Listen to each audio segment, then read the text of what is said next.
Seven Wings, Book 4, Irina.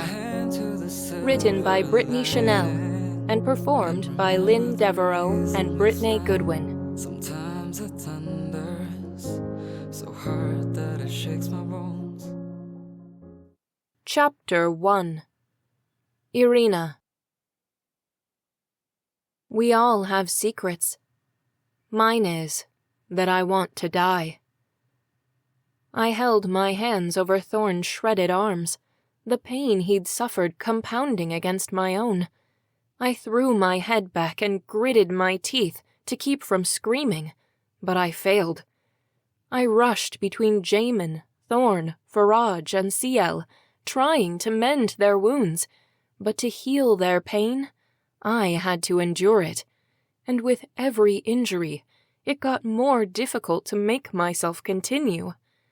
For years, I'd managed to hide that aspect of my power. I'd managed to make them believe that I only suffered from exhaustion. But if they hadn't all been unconscious, I never could have hidden the pain this time. Lily hurried in with more towels before rushing back to Thorn's side.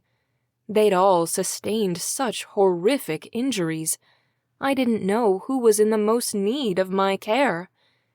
It was mid-afternoon when a dweller came across them lying in a field side by side. I thought only Thorn and Jamin had gone to Nether, but Ciel and Faraj seemed equally damaged. Jamin shifted. Valerie, he said under his breath. I dabbed a damp towel on Thorn's head as Lily's gaze met mine. We didn't have to speak to know we were thinking the same thing, that neither of us wanted to be the one to tell Jamin what had become of Valerie. Unlike the others, she was surely beyond saving. Lily and I waited for him to speak, but he must have lost consciousness again. It bought us time, but I had no hope that Valerie's condition would improve. The least I could do was attempt to save the rest of the team. Thorn seemed to be in the worst condition, and it was hard to break away from him to work on the others, with Lily hovering so closely. There was a knock at my door, and Argus hurried in. I want to help. We could always use more water. I hoped to get him out of the room before the next wave of pain pulled a scream from me. Lily rushed over to him and handed him an empty pail, ever cheerful. Let me show you where we get the water. She was better than I was at putting on a brave face, but perhaps the added pain made it more difficult for me. I wasn't sure what was worse, taking on their pain, or knowing that the other Valkyries had already endured it. Lily hurried out with Argus, so I took this opportunity to check on the other Valkyries. Faraj had a gash across his stomach. Ciel was bleeding internally, and Jamin had cuts all over, but even worse, showed all the signs of being poisoned by Nether. Jamin jolted awake, startling me. Where's Valerie? He scanned the beds beside him, his eyes frantic and wide. Nervousness flared inside me, and I resented Lily for being gone at this particular moment. You're hurt. Don't move. He looked a little dazed, but as he recalled what happened, his expression became more agitated. How long was I out? Everything is going to be okay. He leaped to his feet. How long, Irina? I don't know exactly. A few hours? What happened out there? He supported his weight on the bed. Thorn and I went to Nether to get Valerie. Yes, I know. We ran into Valerie's Valkyrum. She was draining Valerie's power. She can open portals at will now. Terror tore through me as I put it all together. The second the sun set, we could be attacked, and Jamin was the only one on his feet, and even then, just barely. Jamin! Argus rushed over. He wrapped his arms around him, and Jamin smiled through a wince, My thoughts raced. We're all going to die. What can we do? Where's Valerie? If we can fuel her inner light, we can drain the power from her Valkrum. My breath faltered. There was no hope. He might have tried to save Valerie, but she was now more Riven than Valkyrie. There was barely a shred of humanity left in her. Irina, Jay asked. Where is she? My gaze moved to Argus and then to Lily, whose somber expression reflected mine. Jamin limped over to me, maintaining a brave face for Argus. He leaned in. She's dead. I wanted to prepare him for what he would see, but I didn't have the nerve. Lily, can you take Jamin to Valerie? Lily brushed an errant strand of white hair out of her eyes. Argus, why don't you wash some of the dust off of Faraj? Argus waddled over to Faraj's bedside with the bucket and dipped a towel into the water. His ears were perked up like he was listening, and the rest of us seemed to share the goal of not making an already gruesome situation any worse. Jamin shot me a worried look before he followed Lily out. I returned to Thorne's bedside, half expecting Jamin to run in and demand I do something to help Valerie. But there was nothing I could do. It wasn't a physical injury. It was internal. I'd never seen anyone get that close to being gone without being swept away to Nether. And this wasn't even from a physical injury.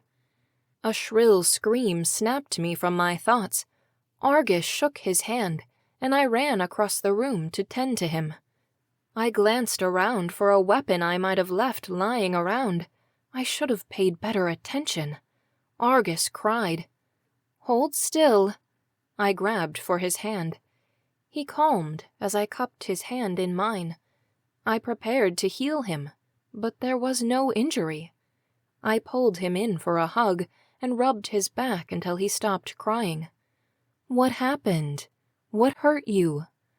He sniffed and looked back at Faraj's still body. "I don't know. I was washing him."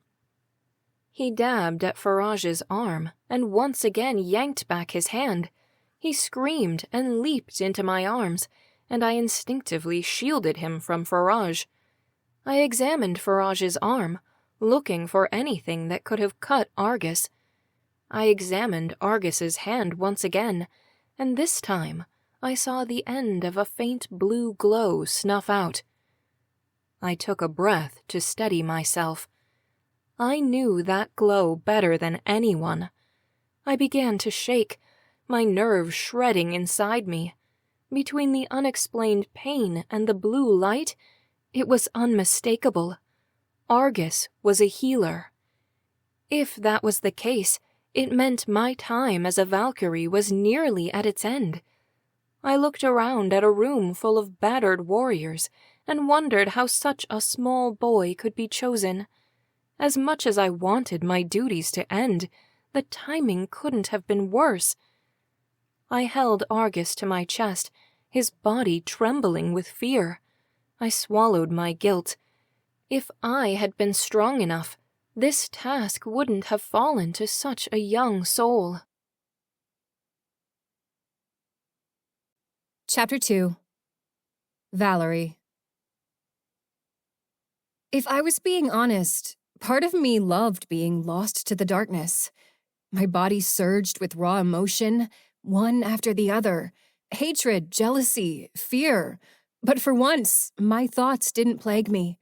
I was all instinct and energy, along for the ride, and no longer burdened with my own fate. The whispers had become a symphony, and my body danced, sharpened limbs mindlessly scratching at the walls. It was all-consuming. My memories were no longer lost. I was eternally alone. Then I saw a light. It was small at first, like a tiny white star in the night sky. I twisted, straining to shield myself from it, but the light began to grow. I thrashed at it, my talons aiming to snuff it out before it spread. I heard a sound. It was a nonsensical word that somehow seemed familiar. My body stilled while I listened to the sound again. Valerie, it said. I liked the sound of it, though I couldn't recall what it meant. Valerie, the light repeated as it grew. I'm here, Valerie. It's going to be okay. These sounds offended me greatly. The sounds and the light itself. I hurtled forward and the light briefly dimmed before shining more brightly than before. Valerie. There was a delay, and I found myself wishing to hear the sound again. Valerie. My heart fluttered. This time it sounded like a man. Someone familiar. At the center of the light was a blurred figure. I'm here, he said. The darkness screamed out to bury the sound, and the light flickered. When it returned, I saw a pair of eyes. The softness in them was not an emotion I could grasp, and I recoiled. The figure's hands reached for me, and my nose filled with a scent I recognized. Spearmint.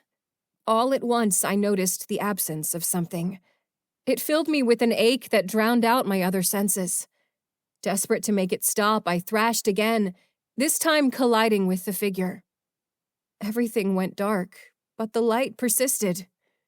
It's okay, the figure said. I'm here, Valerie. I'm not going anywhere. Valerie? Is that me? The figure reached out, and a warm hand brushed my face. I gasped. Jamin. No, don't, I wanted to call. I was dangerous. I was no longer in control. If he got any closer, I'd surely kill him. Stop! Stay away! I tried to yell, but all that came out was the distinct screech of a bloodthirsty raven.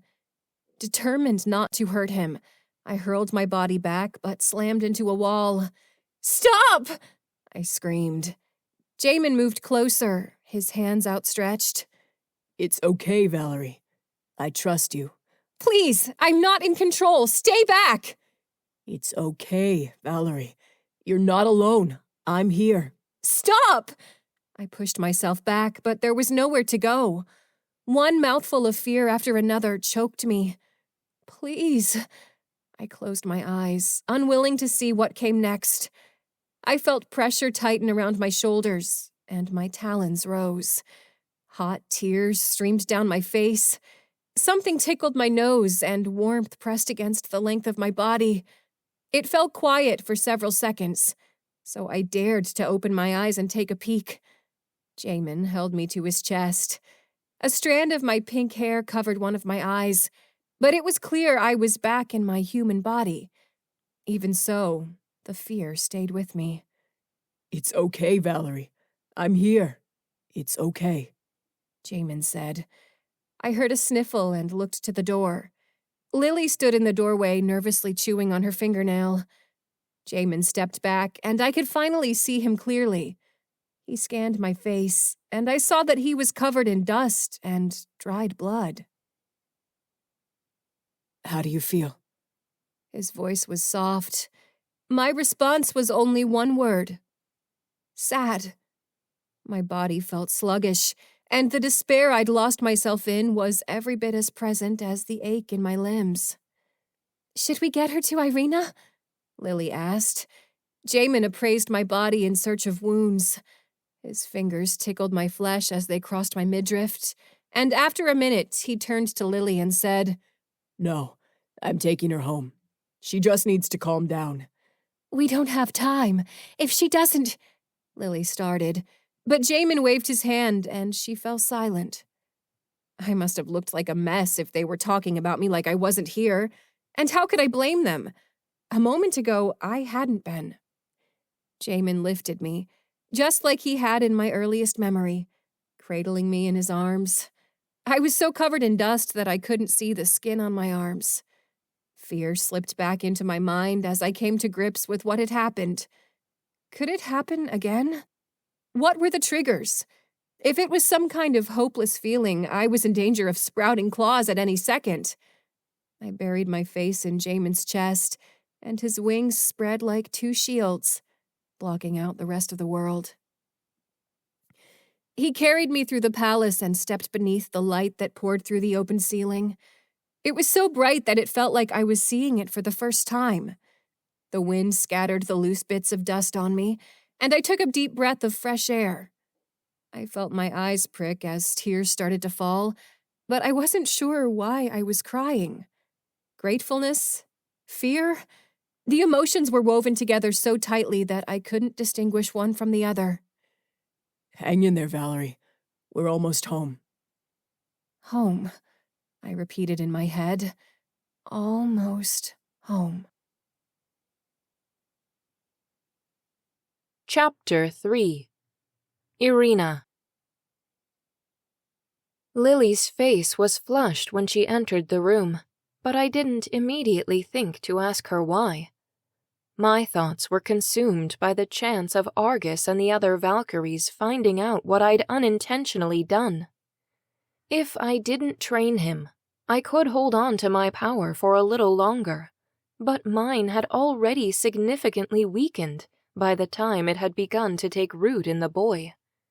"Did something happen?" Lily asked, her gaze fixed on Argus' puffy red face. "He cut his hand," I lied, "but I've mended it." I wondered if Argus would dispute it, but my lie seemed to settle him a bit. "Where's Jamin?" "He took Valerie."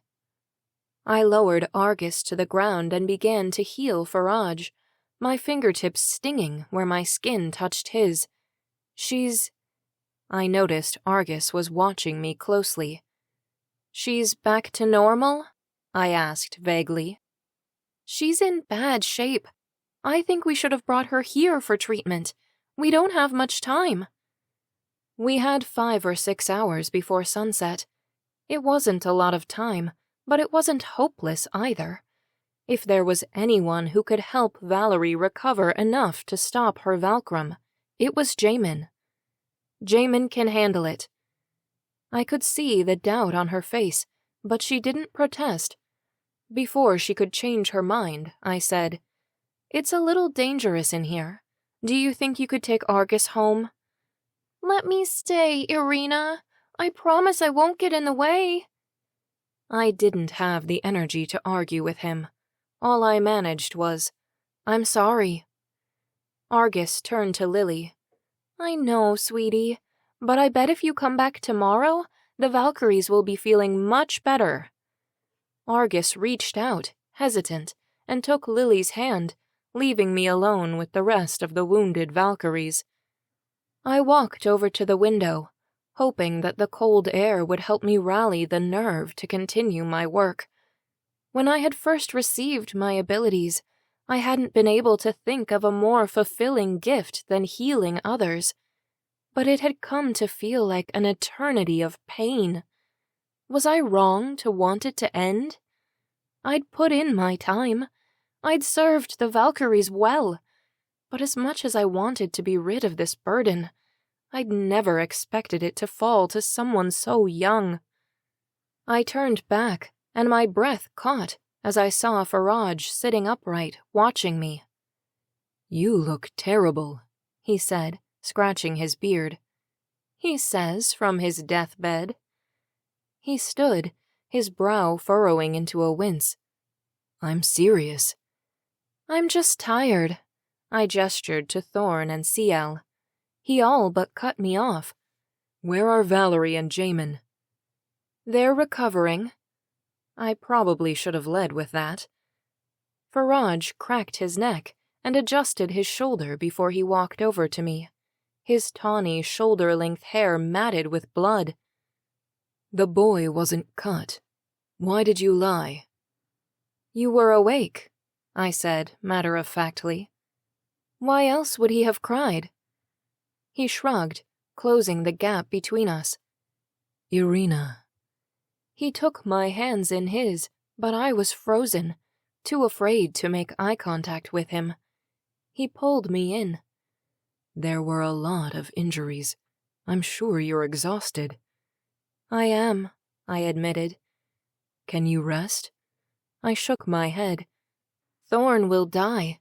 Ciel could lose her leg. He nodded, looking over his shoulder to briefly survey them. Their injuries didn't seem to worry him. It might have been all these years of battle, all the hopeless situations he'd seen me revive them from, but either way, it was apparent how little he suspected I was at my breaking point. I wish I could help you. He dropped my hands. I'm sorry this terrible burden falls to you. I turned quickly away as tears threatened to fall. Faraj, I said softly, I need to tell you something. He put his arm around me, but I shrugged him off. My power is fading. He nodded. We're all feeling it. No, this is different. It's nearly my time to move on. His eyes searched me, and I knew he was thinking the same thing. We had been a team for so long. Why now? His gaze moved to the door, and his shoulders dropped. The boy. I shook my head. I didn't mean for this to happen. Believe me. He stepped back and moved to the far side of the room. Faraj, say something. You've been different since you lost your wing. Tell me what happened that night. It's not about that. What is it about? The answer rose so quickly that I had no hope of stopping it. It's about pain! I hadn't meant to yell, but my voice cut through the room as my frustration overflowed. Faraj's response came out like a whisper. How bad is it? He asked, walking back toward me. I shook my head. I know you wouldn't be giving up if it wasn't unbearable. Tell me, how bad? I'm not giving up. I've served my time. He blinked forcefully, as though I'd slapped him. Served your time? We're only months away from the eclipse. It's already looking like we won't survive the night, and you want a child to take your place? I never meant... Answer my question. I'd guarded the answer to that question for hundreds of years, but it came out easily now, like I'd been longing to share it all along. To heal it, I have to feel the pain of the injury. How much of it? All of it. I waited anxiously for his reply, but he only stared at me. All I could think about was how many people I was letting down. The Valkyries, the Dwellers, and above all, Argus, who was too young to take on this role. Say something, I said finally. He shook his head. I don't have the words. Try. I'm sorry. It wasn't the reply I'd expected. I tucked a strand of hair behind my ear. Why are you sorry? I'm the one who... You never said it, but part of me knew. I'm sure we all did. To think you put yourself through that for all these years, I can't. I froze, my heart quivering inside my chest. You're sorry? Of course I am. It's unthinkable. You've been enduring the pain for the entire team all this time. So, then you see why I can't allow Argus to take this on. Faraj walked to the window, and I understood. It was an impossible situation with no easy solutions. I couldn't shake the anger I had for myself, that I wasn't strong enough to endure this position any longer, that I'd been so weak that I'd inadvertently passed it on to a child. It was too much to bear. Faraj leaned against the windowsill and stared out. After several minutes, he said, I think you should train the kid. Are you crazy? You know he'd never be able to endure that kind of pain. He shook his head. You don't know that. The fact that he's received this gift Must mean that he's not only capable and willing, he's strong enough too. My head buzzed. That's it! What is? We don't know that he's willing. If he's not, he can reject the gift. You think he'd do that? Hope coursed through me. Trust me, once he feels what kind of pain he's in for, he'll have no other choice. We can save him, and I can return to my full power. He nodded. Fine. But if he accepts the job, you have to promise to train him. Of course. I felt lighter than I had in years. Someone at least partly knew my secret, and I still had a chance to save Argus from the fate of a healer.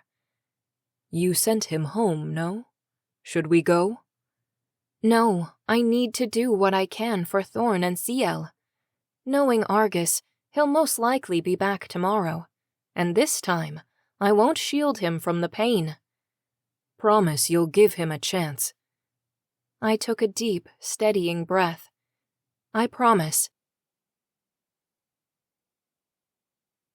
Chapter 4. Valerie. Jamin carried me over the threshold of his apartment like we were some married couple. I supposed to him we were, but that was a lifetime ago. A lifetime I couldn't remember. I wasn't sure when it had happened, but at some point, perhaps when I'd literally become a Riven, I had started to feel less interested in recovering those memories and more interested in starting over. My feelings for Jamin were strong and, to me, almost entirely inexplicable. I envied that he had so much history to call upon. Only now I did have one memory I wasn't sure he did. An intimate encounter with the darkest part of him, his Valkrum. The apartment was familiar and cozy, and I couldn't stop myself from comparing my first night in Jamin's apartment to now. He set me down on his couch and rushed out of the room. A moment later, I heard running water. I searched for a fluffy pillow to hug, but the couch cushions were too stiff to do the job, so I pulled my legs to my chest and waited for Jamin to return. I must have been on edge because his voice startled me. I drew you a bath. He walked over to the couch, and when I realized he intended to carry me there as well, I jumped to my feet. Thank you. I hurried into the bathroom and began to peel off my shirt. The fabric snagged on my bra, and I tugged at it, but the sweat and dust had formed a plaster-like adhesive, binding the fabric to my body. I yanked at it harder, to no avail. Suddenly, Jamin's fingertips slid up my back, peeling the shirt off me. Stunned, I covered my chest with my hands. Heat radiated from my face. Without the brazen lust and impulses fueled by Nether, I felt crippled by shyness. Jamin grabbed my hips and spun me around to face him before pulling my shirt over my head. His gaze never strayed from mine as he undressed me. The bathroom filled with steam as one item of clothing fell to the floor after another, until I stood nude, trying in vain to cover myself with my arms. Jamin bit back a smile. "What?" I asked, feeling exposed. It's weird seeing you like this. "Naked?" He flashed an amused smile. Shy. I shifted my weight from one foot to the other. What was I like before? He leaned in, and my heart stuttered as his lips touched my ear. He whispered, Not shy. He turned his face away and let out a soft laugh. Sorry.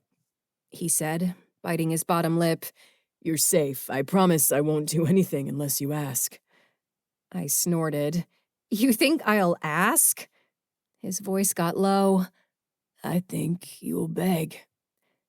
A flutter tore through me so strong that I had to break eye contact to stay on my feet.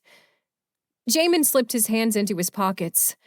So, are you going to get in, or do you need me to put you in? I got it. I turned, realizing suddenly that my whole backside was exposed.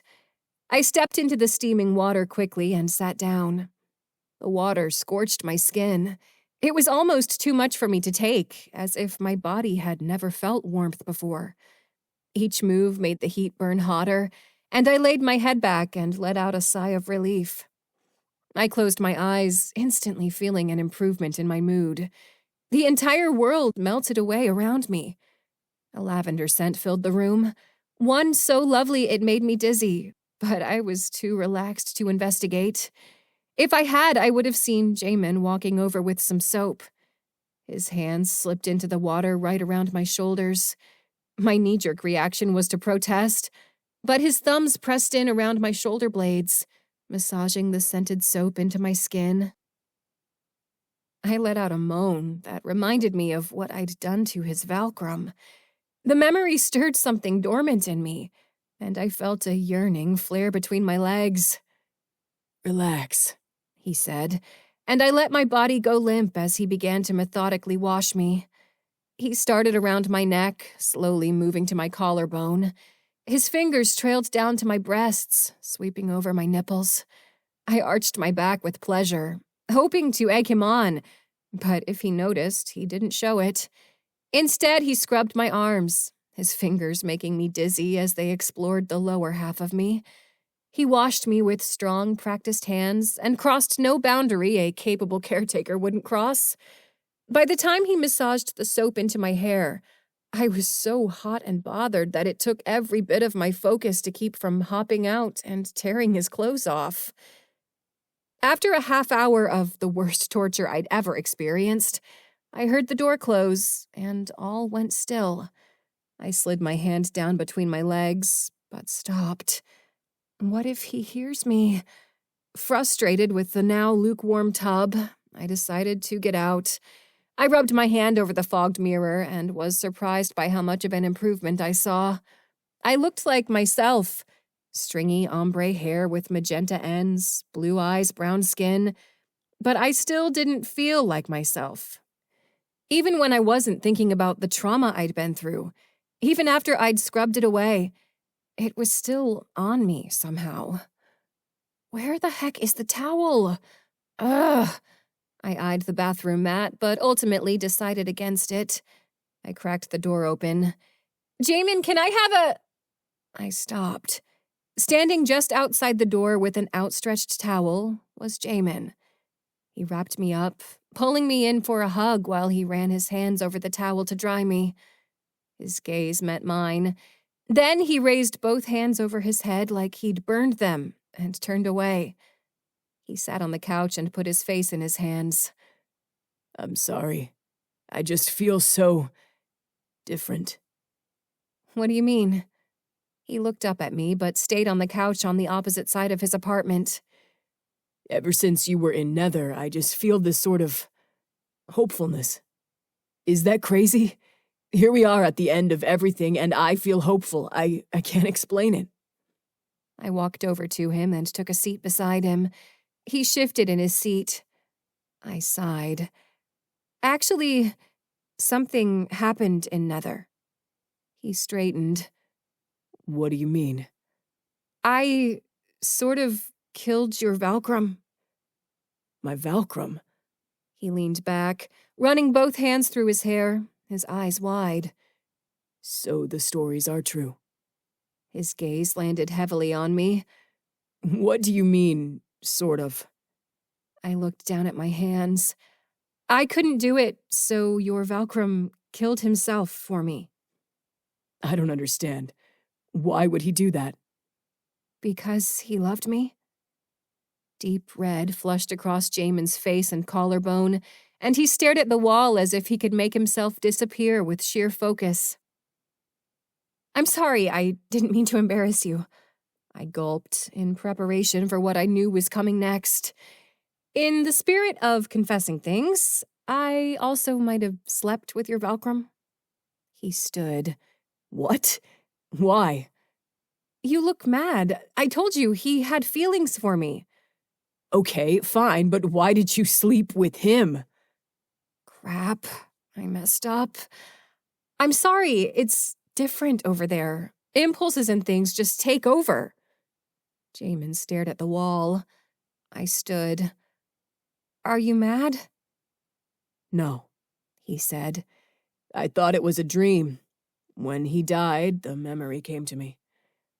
Apparently, it's my turn to feel embarrassed, I said, crossing my arms. I closed my eyes and exhaled through my nose. Look, this is silly. We've had sex. We like each other. I don't want to dance around it anymore. Jamin smirked. You like me? My gaze trailed down his body. His wet t-shirt clung to his body, showing off every one of his well-defined abs. Let's just bang this out and move forward. Jamin burst into infectious laughter that forced me to smile. He wrapped his hand around my waist. That sounds more like you. His eyes narrowed. But I didn't hear you beg. In one swift motion, I tossed my towel to the side. I don't beg. I savored the pained look on his face as he tried not to look. I turned away and walked slowly up the stairs to the loft, swinging my hips as I went. He hissed as he sucked air through his teeth. I sprawled across the bed and stared at the ceiling. You said it yourself that the world might end tonight. This could be your last chance. But I heard nothing but silence in response. Please. A gust of wind shot across my naked body, and Jamin sat at the end of the bed with his wings outstretched. He retracted them and pulled off his shirt. A shiver ran through my body as he crawled towards me. His arm slipped under me, and he pulled my body against his. I could feel all of him, even his Valkrum's raw desire as his lips tasted mine. I felt his eagerness in the pulse of his dick as it moved against my naked body, the thin cotton fabric of his pants masking nothing. I reached down to pull them off, naturally separating our kiss. This is just sex. Nothing more, he said. I pushed up on my elbows. Oh, yeah? And what do I have to do to get everything? I asked with a smile, but the answer he gave was not the one I expected. Love me, he said. I had no response to offer him, but he didn't need one to make me come. Twice. Chapter 5. Irina. The sun hung low in the sky, spreading a menacing red across the base of the clouds. Even though he didn't say so, I knew Faraj and I were thinking the same thing. Any moment, that sun could drop below the horizon, and the Riven could start raining down through portals to finish us off. The only bit of hope hinged on what Lily had said hours ago, that Jamin had taken Valerie, who was now more human than Riven. There was no way to know for sure if that would be enough. I'd pushed my body to its limits. CL was looking a little better, but Thorn's injuries were still serious, and it was difficult to make myself endure the respective pain.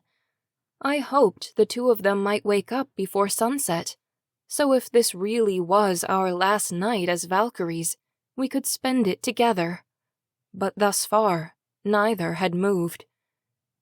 Faraj joined me at the window, and we watched the sun begin to set like it was any other day. Faraj squeezed my hand, and I rested my head against his burly shoulder. After several minutes, he said, I should go soon. Someone should protect the rupture tonight, just in case. It was hard to think that just in case meant just in case we survive the next few minutes.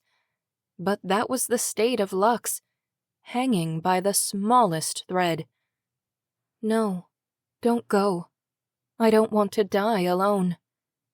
It was too grim to speak aloud. Certainly too grim to make him stay. You're not in good enough condition to fight. At least let me heal you a little.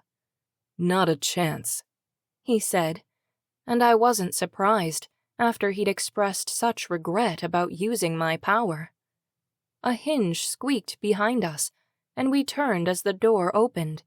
Jamin stepped through. His typically sleek hair was tossed, His skin glowed, and he had a smirk he couldn't hide glued to his handsome face. Well, well, well. Faraj chuckled, his energy brightening the whole room. Looks like we live to fight another day. I elbowed him.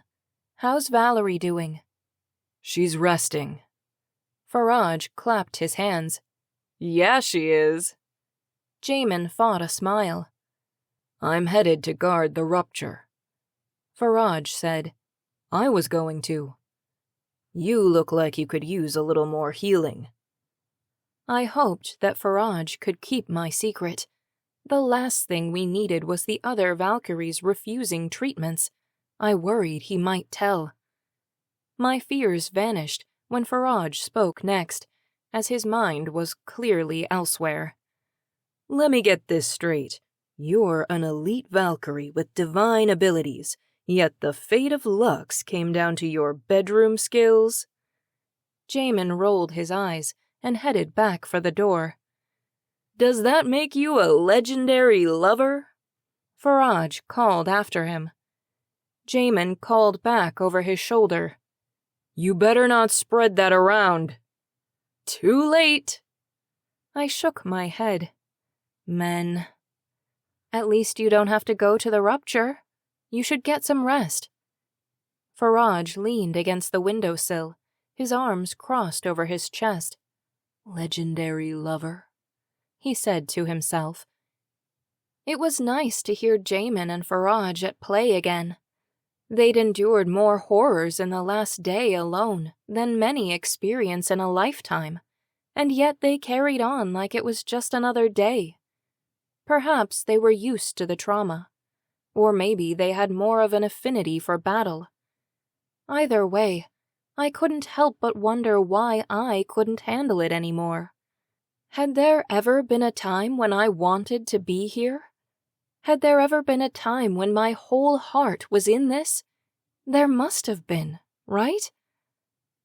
That night, I felt restless, part of my mind still convinced the world was ending, the other too preoccupied with the work still to be done on Thorn and Ciel.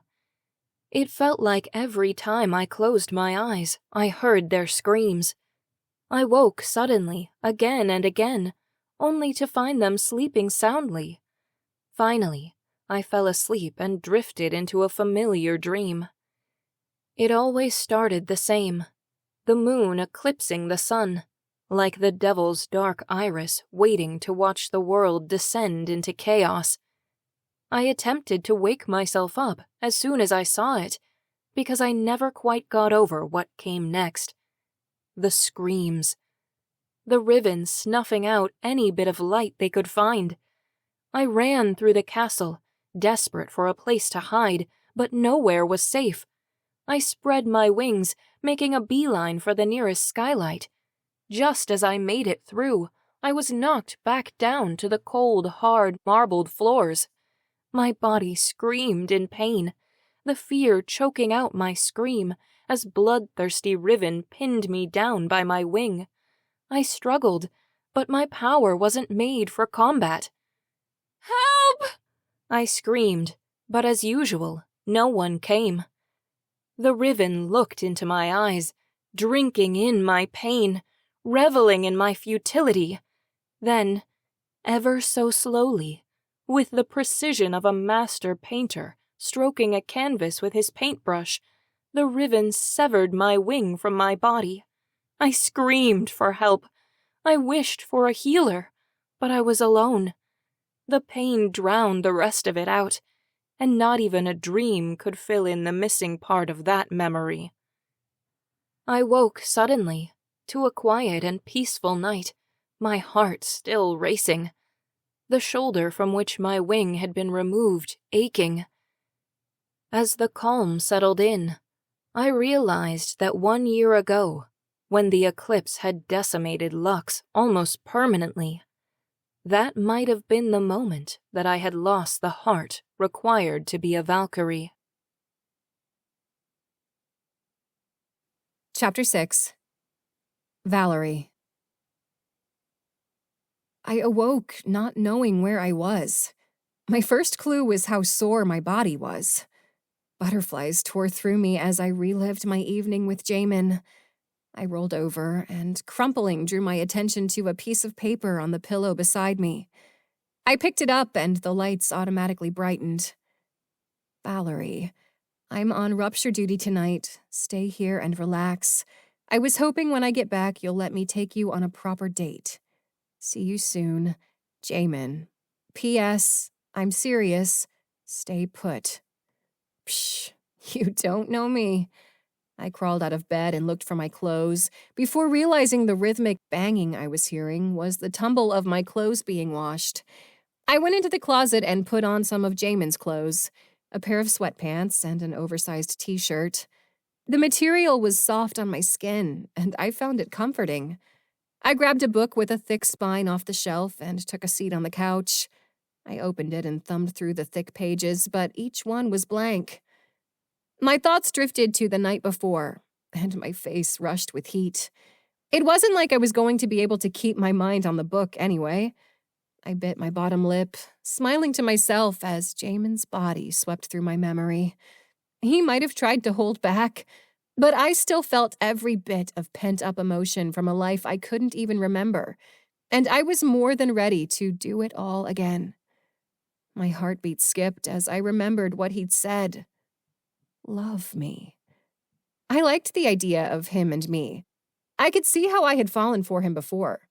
I might have already fallen in love with him again, but even so, I wasn't sure which of my feelings were left over and which were new.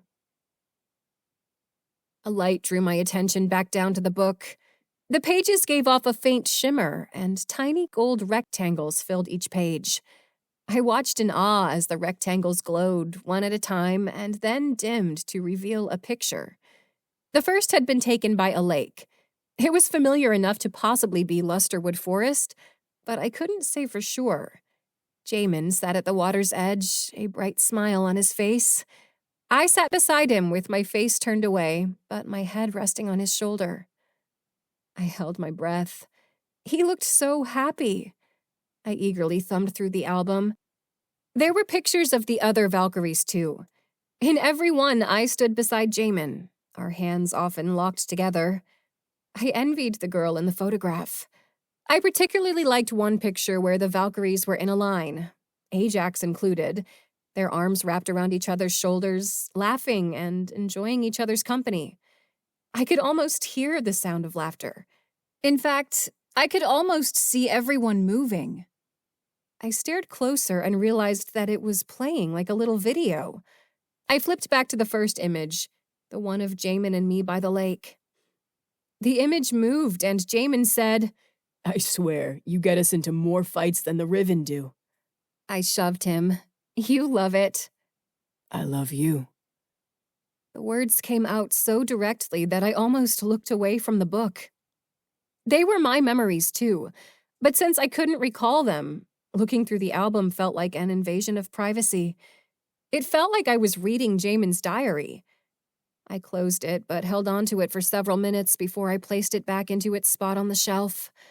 I walked over to the window and looked out at the dark city. At night, it didn't look too much different than Nether. Just as I was about to return to bed, I heard a knock at my door. My first guess was Jamin, but he wouldn't knock at his own apartment. One of the other Valkyries, then. I pulled the door open and froze. Ajax's green eyes stared back at me. Can I come in? No, you can't. I looked behind him to see if he was alone.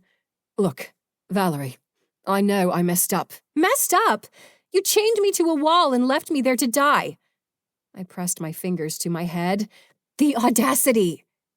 I blinked and he was behind me, inside the apartment. I know, he said, but at least I told you how everything happened. The others didn't tell you anything, did they?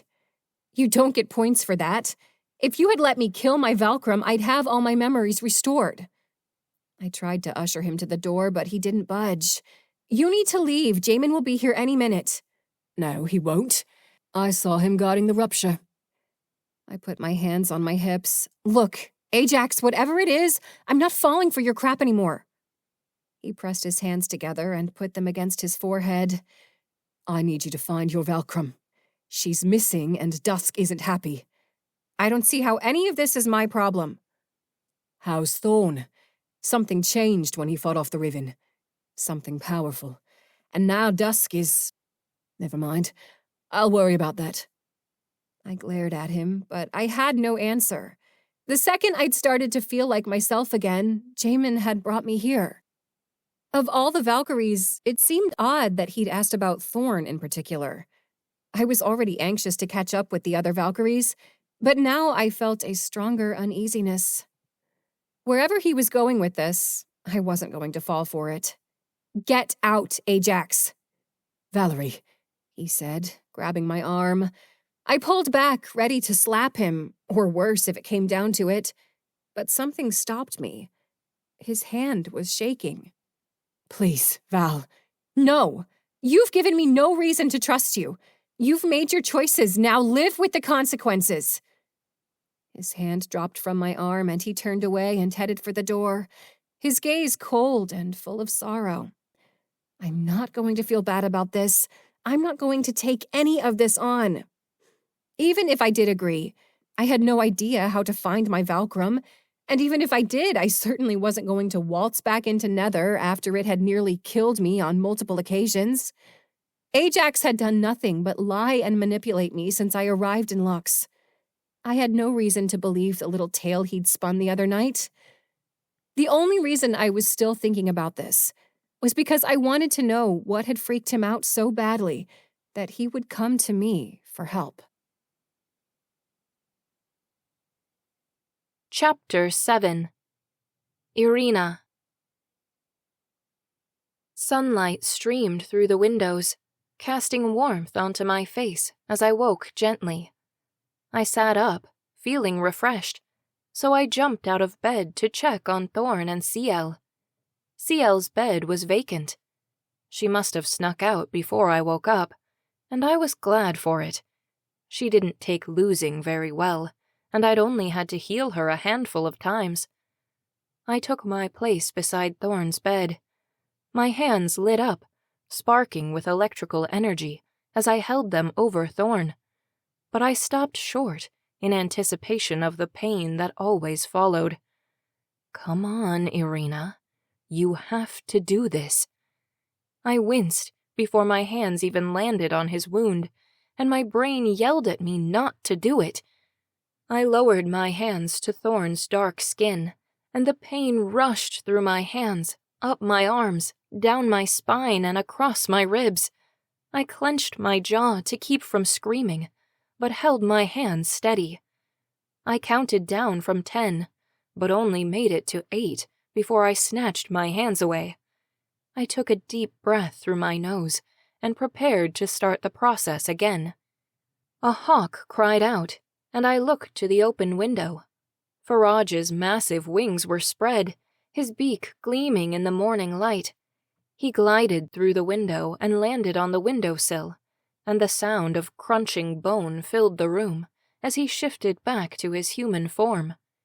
He wore his usual sash across his chest, his hawk tattoo fully visible across his pectoral muscles, and his windswept hair cascading over his shoulders.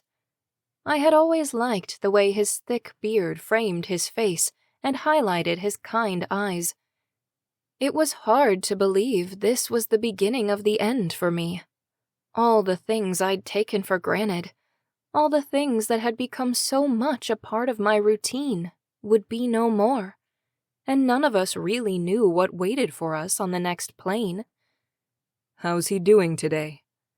I shrugged. Not much improvement, but it looks like Ciel is on her feet again. Faraj crossed his arms, and they bulged. No kidding. I ran into her earlier. Is she mad? Livid. I nodded. I suspected as much. Faraj clapped his hands together. Okay, well, put in as much healing as you can handle.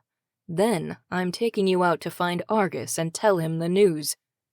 You can't frame this like it's a good thing for him. We want him to reject the role. He nodded, but I could feel how disingenuous it was by the way he avoided making eye contact. "I'm serious, Faraj." "All I'm saying is, if he was chosen, there has to be a reason why." "Because I messed up, and everything is going to crap." His thick eyebrows rose. "Ooh, a curse word from Irina. This is serious." "I mean it, Faraj. You have to help me convince Argus not to take this on. Do you want him to suffer? That's all this job is." "Fine." "Promise me." "I promise," he said softly. It was good enough for me. Faraj was a man of his word. This business with Argus brought me right back to the moment I had first been chosen to be a Valkyrie. I'd been so eager then. I forced a smile. "I'll meet you at the fountain in an hour." He walked over and kissed my cheek before returning to hawk form and bursting out the window. A soft blue-green feather floated down and landed where he had stood a moment ago. If I was honest with myself, I knew I didn't want to be alone. But I also didn't want him to see how little I could do for Thorn, now that my powers had weakened. In the hour I'd given myself to meet Faraj, I was only able to heal Thorn for 10 minutes or so. I wondered if the other Valkyries would alter their battle strategy if I were to divulge the truth about my power. Perhaps they would be more cautious if they knew that the damage could be permanent. That would be the right thing to do. But before I'd go and panic everyone, I'd need to at least find the strength to heal Thorn. Once everyone was at least conscious, we could meet and discuss it. All I needed was for Argus to decline the role, and that should restore my gift enough to save Thorn. Soft footsteps drew my attention to the door. "How is he?" Lily asked. "A little better." I forced another smile, grabbed my sweater and headed for the door. "Where are you going?" Lily asked, her bright eyes teeming with concern. There was the smallest hint of anger in her tone, but I understood her frustration. It must have been hard to see all the Valkyries recover, one after the other, while Thorn still lay dormant. "I have an errand." "Shouldn't you stay?" she asked. "Just in case he needs you?" "I can't do much more for him now. I'll be back in a little bit." "But you're a healer." My mouth went dry. "My errand will improve the treatment." Lily's face flushed with color. "I'm so sorry," she said, resting the fingers of one hand delicately beneath her chin. "I know you're doing your best. I just feel so helpless." "I know the feeling, but we have to stay strong and have faith that Thorn will pull through." Her icy blonde hair flowed down her back, swaying with each subtle movement. "Do you mind if I wait in here?" "Not at all." There was nothing quite like being called out as a fraud the moment I felt most like one. But if all went according to plan, I could keep my promise to her. I really would return with stronger abilities and use them to help Thorn. I had to. It was his only chance.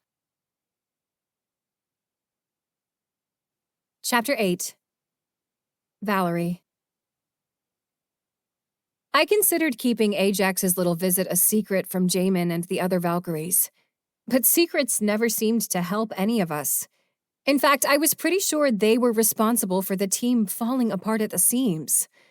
I paced around Jamin's apartment, the last shred of my patience dropping dead as the sun started to rise. Any minute now. I was literally staring at the door, but when it opened, it still startled me somehow. Jamin walked in and closed the door behind him. He smiled, his gaze traveling down my body. I looked down, suddenly self-conscious of my decision to wear his clothes. Ajax was here.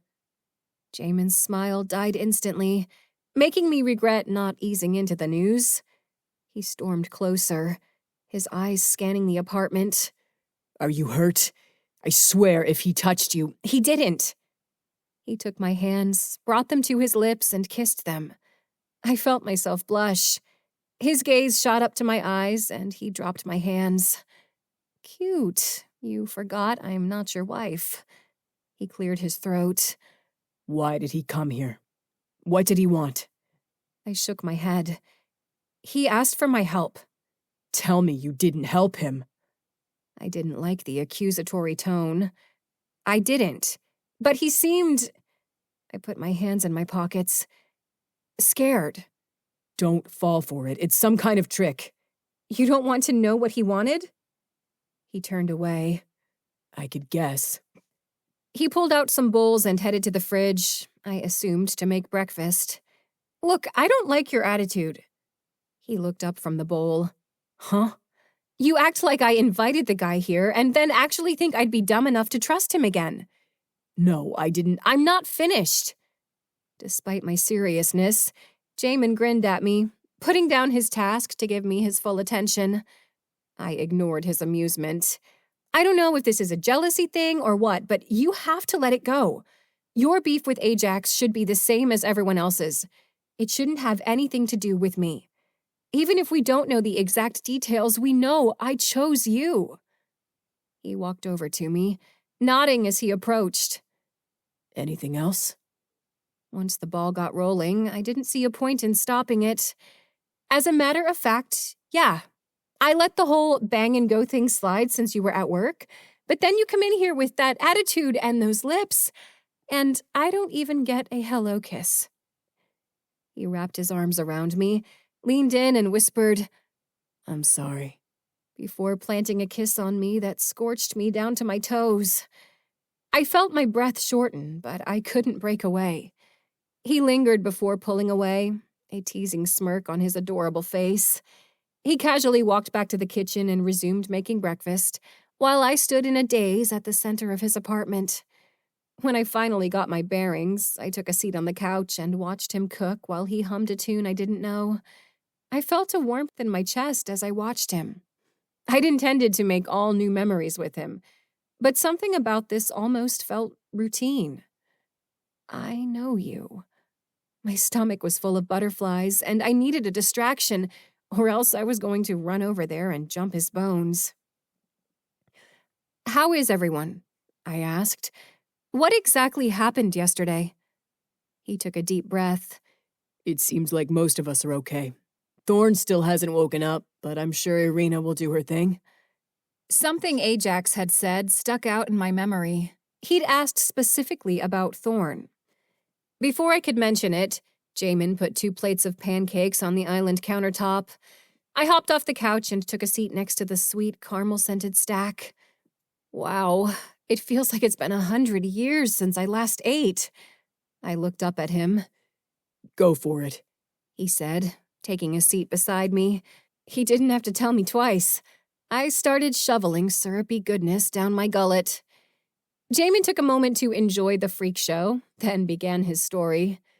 Thorn and I went to get you. Ajax had you chained to this wall and the darkness was overtaking you. Your Valkyrum was getting stronger. Strong enough to use your power after I nudged her along a little. The kiss, I remember. Yeah, I'd probably feel guilty if you hadn't, slept with my Valkyrum. I smiled. He was good, too. Jamin laughed and shoved me playfully with his shoulder, but I'd already taken too many seconds away from my pancakes. I went back to work on them. The 3 of us escaped through a portal, but you were barely yourself. Your Valkyrum opened 100 portals and a horde of Riven charged through. I looked up at Jamin. His gaze was distant, like he was reliving the past. We fought. The other Valkyries showed up, but we were outmatched. It was like the night of the eclipse all over again. I nodded. Just when it looked like we were all going to die there, Thorn tapped into something. A power unlike anything I've ever seen him use. There was fire everywhere. He held them off long enough for the sunrise to chase them away. He dropped his fork and focused intently. I was only in and out, but Valerie, it was incredible. I looked down at my empty plate and not so subtly started eating off of Jamin's. He inched it closer to me. Then you woke up, and I was almost a riven. And you brought me back. How? I spoke to you until you calmed down, and then we came here. And that was enough to take my power back from my Valkrum? Well, he said, stretching his arms over his head. No. Heat seared my face. You saved Lux by having sex with me? He sighed. I hear they're calling me a legendary lover. I nearly spit a mouthful of pancakes back on him. They? It was Faraj, wasn't it? You don't think I'm legendary? I glared at him. I, might need to do some more research before I can say definitively. He stood. Nope. The world is safe. It was a one-time thing. I yanked his plate in front of me. Fine. Then I'm having your pancakes. Chapter 9. Irina. The fountain glittered in the afternoon sun as the 9 pillars spouted water toward the middle, where a second tier overflowed. Faraj, in the form of a giant hawk, was perched on the rim, drinking from the base of the fountain. I took a seat beside him. "Are you ready?" He blinked at me with his marble-like eyes, then plunged his beak back into the water. I closed my eyes and turned my face to the sun. It had been days since I'd been outside. A soft breeze sprinkled fountain water on me, and my spirits were a little uplifted, despite the circumstances. I sighed. I miss flying. I heard the unmistakable crunching sound of Faraj shifting back into human form. His hand closed around mine, and we sat like that for several minutes before he stood. "Let's go." I stood, reluctant to leave this place of peace, hooking my arm with Faraj's and following him through the city toward Argus's home. We walked down the mountain, through the streets of the city in silence, and had almost reached Argus's home before Faraj broke the silence. "Have you ever given any thought to why children rarely land in Lux?" I thought for a moment. Not really. I always supposed they move on directly. He nodded. "Exactly. Their business is completed. They live in the moment and are usually completely resolved when their deaths meet them." "Where are you going with this?" I asked, slowing my pace. "I'm just pointing out that there aren't many kids here. That's all." It felt accusatory, though I couldn't trace his logic to an insult, and not from lack of trying. "That's why they need to be protected." "Or," he said, scratching his beard, "maybe there are certain special ones who are meant for something more than any of us can comprehend." I stopped walking. "I thought we've been through this already. We're getting my power back so I can fix things. End of story." "Right, and I'm not going to break my promise. I just think you need to acknowledge that becoming one of us might be his destiny." "No," I said, teeming with frustration. "We're making him decline the role. There's no other option." "I know. I just want you to consider that this may be his purpose." He put his hands up. "That's all I'm saying." "Fine. And when he dies? What then? Is it on you or me? Think, Faraj. You know what we're up against. Can a kid handle it? And better yet, should a kid have to handle it?" He turned away, but I wanted to make sure he fully understood what I meant before we brought any of this to Argus. "If a battle like yesterday goes down and all of the Valkyries' lives rely on his ability to heal them, how do you think he'll react? He loves the Valkyries. How do you think he'll handle it if one of you dies?" He didn't answer me, so instead, we walked in silence until we stopped outside Argus's house. I knocked, and behind the door there was a clatter. Then Argus ripped the door open. He smiled, his whole face lighting up and his messy brown curls bouncing around. "Faraj, you're better!" Faraj squatted to his eye level. "I sure am." "Cool!" Faraj looked up at me, then back at Argus, and said, "Do you want to spend some time with Irina and me today?" He bounced onto his toes. "Can I?" Faraj turned his back to Argus. "Hop on." Argus climbed onto Faraj's back, his energy infectious as we headed toward the city's front gate. "So what happened? How'd you all get so beat up?" I chimed in, not wanting to frighten him with the full truth. "They were doing a bit of training." Faraj said, "We were, but then 1,000 Riven attacked us." "Whoa!" Argus cried. 1,000? I wish I'd been there. I would have punched them." Faraj eyed me, and I bit back a laugh. It was hardly evidence of some great destiny, but it was adorable how much he admired the Valkyries. Faraj bounced Argus as he walked down a flight of stairs, setting him into a fit of giggles. A few minutes later, we reached the front gate. Argus's eyes bulged. "We're leaving the city?" "Ever been out before?" I asked. "No, this is my first time." Faraj jogged across the bridge, and Argus put his arms out. "I'm flying!" he called to the open air. Faraj leaped into the air, his body shifting into hawk form. He caught Argus by his arms and took off into the sky, soaring above the field. That's too dangerous. I ran after them, hoping to signal Faraj to stop, but Argus's cheers made me slow to a halt. Faraj swooped low, carrying Argus across the plain, inches above the tallest wisps of wheat. Argus had his arms outstretched, the brightest smile I'd ever seen on his face, and for a moment, I too could remember what it felt like to fly. After a few minutes, Faraj glided toward me, gently letting Argus down, before transforming back into human form. Argus looked absolutely beside himself, and I knew everyone in Lux would be forced to hear him recount this tale. Faraj took Argus's hand and met me at the center of the bridge. "Did you see me, Irina?" Argus asked. "I was like whoosh," he said, recreating his flight with his hand.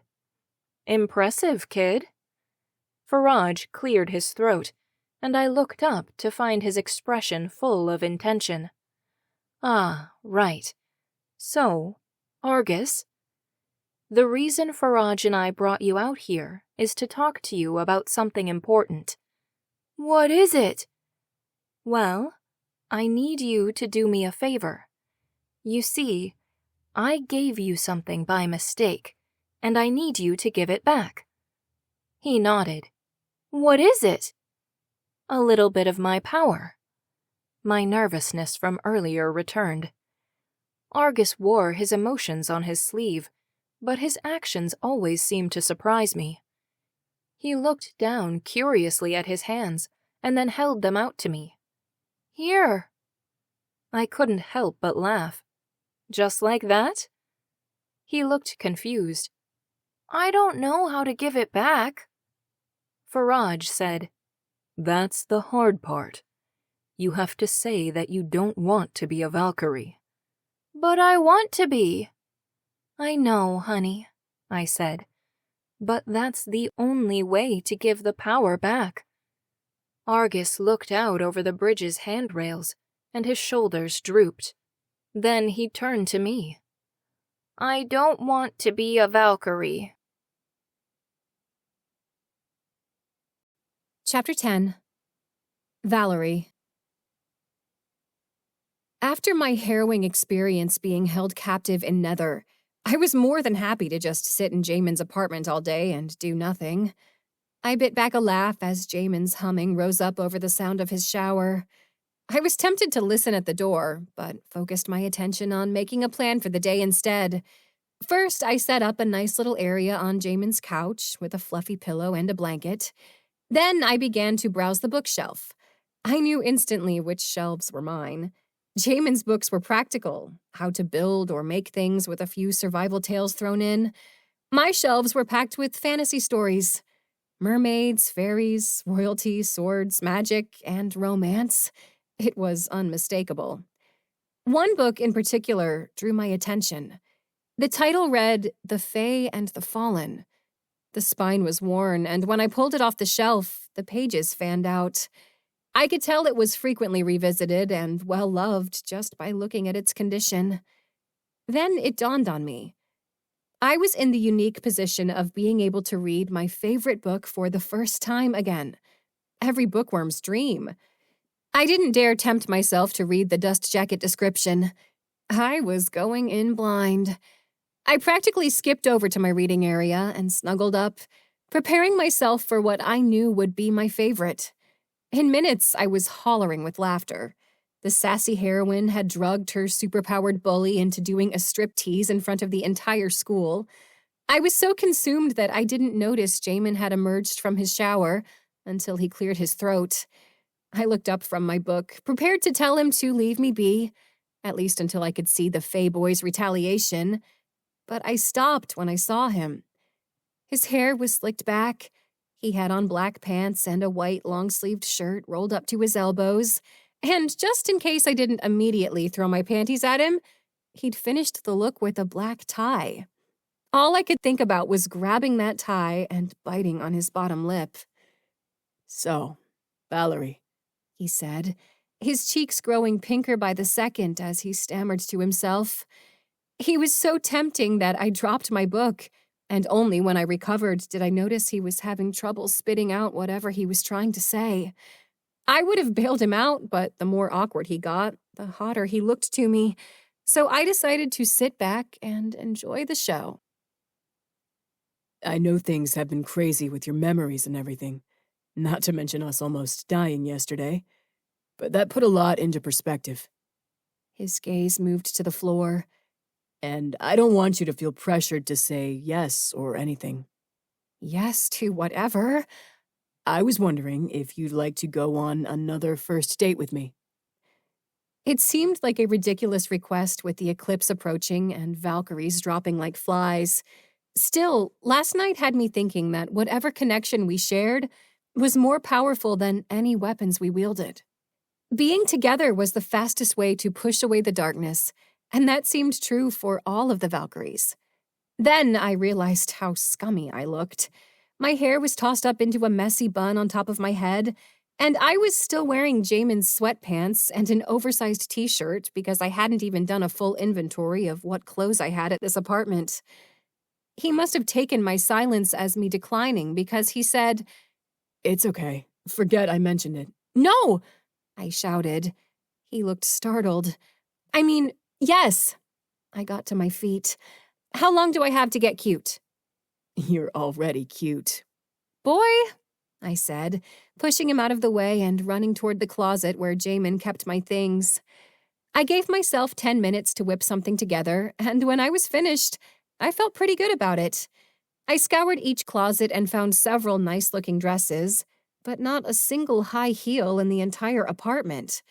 I thought I looked a little funny in a dress and sneakers, but Jamin's eyes didn't even linger on them for a second. Maybe I'd worn this combo before. I might not even own a pair of heels. He stood by the door, and I couldn't help but laugh at the awkwardness that seemed to fill the room out of nowhere. "Why are you nervous?" I asked. "You've been on lots of dates with me, right? I bet you have a million tricks to make me like you." He laughed. "I don't know. It was a miracle I won you over the first time. Why are you nervous?" "It's the first date for me." "Yeah, but you know I already love He held back the rest of the words, but they were out enough to count. The heat that passed between us could have sunk the sun. And the timid look he gave me delivered a bolt of electric energy strong enough to bring me back to life. I wondered what was in store for me. I supposed we both had our reasons for being nervous, but something told me that, one way or another, we'd end up in the same place. Jamin held the door open for me. Ready? Even that seemed more loaded a question than it should have. Either way, my answer was yes. Chapter 11. Irina. I could tell in an instant that Argus's declaration hadn't rid him of my power and restored it to me. If anything, telling him that he had this new power made it stronger, surely condemning mine to dim. I looked at Faraj. He has to mean it. Faraj turned to Argus. Remember the night of the party? When that big, scary Riven almost got you? He nodded. Valkyries have to fight those every day. It's dangerous. I know, he replied. His eyes darted between us. Did I do something bad? No. We just want to keep you safe, and to do that, I need you to stop wanting to be a Valkyrie. But I do want to be one. We weren't getting anywhere. The power I gave you hurts a lot. Do you remember when you hurt your hand yesterday? He looked up at me. That's what my power feels like. Sometimes much worse than that, too. He looked down at his hands. Healing power, he said to himself. Let me show you. I grabbed Faraj's arm and took a seat on the bridge, pulling him down to sit beside me and patting the ground on my opposite side. Argus sat. I inspected Faraj's arm. He had plenty of lacerations to choose from. He was a day out from battle, and he hadn't let me heal him, even basic things, since I'd told him the truth about my power. There was a medium-sized scratch that I thought looked promising. It was a couple of layers deep, with a bit of dried blood, but no more severe of an injury than a kid might get from falling off their bike. I pulled Faraj toward the center of our group, forcing him to adjust his position so I could hold his arm out in front of Argus. Do you see this cut? I asked. Yeah. I could tell from his timid response that he was nervous about the pain. When you're ready, place your hands flat on it. He hesitated, slowly reaching his hands over the wound before jerking them back. It's going to hurt. Yes. Now you don't have to do this if you don't want to. But if I do, I can be a Valkyrie? No, I said flatly. That would require a lot more pain. Faraj interjected.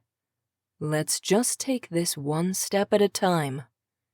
Argus nodded and slowly reached out. He winced in anticipation, then rested his hands on the wound. I watched him carefully, admittedly impressed that he was brave enough to do this, despite knowing there would be pain. I knew better than anyone what that took. It was odd seeing my ability in someone else. Odd seeing someone experience something so personal to me. And a child, no less. His bravery had gotten him halfway, and I was curious to see how he would handle what came next. Good job. Now, this next part will hurt, but if you stop it, you won't be able to heal Faraj's cut. He sat up straight, staring down at where his hands met Faraj's arm. I could see his fear, and didn't want him to experience the pain of healing, but it seemed to be the only way to prevent more pain in his future. Now focus on your hands. Think about how much that cut hurts, and... It was an odd thing to put into words. I'd never tried before, and I hoped that my vague explanation would be enough.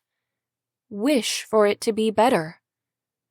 I held my breath, and after several seconds passed in silence, I figured I'd need to find a better way to explain. Argus took a sharp breath, and his brow scrunched up. "Ah!"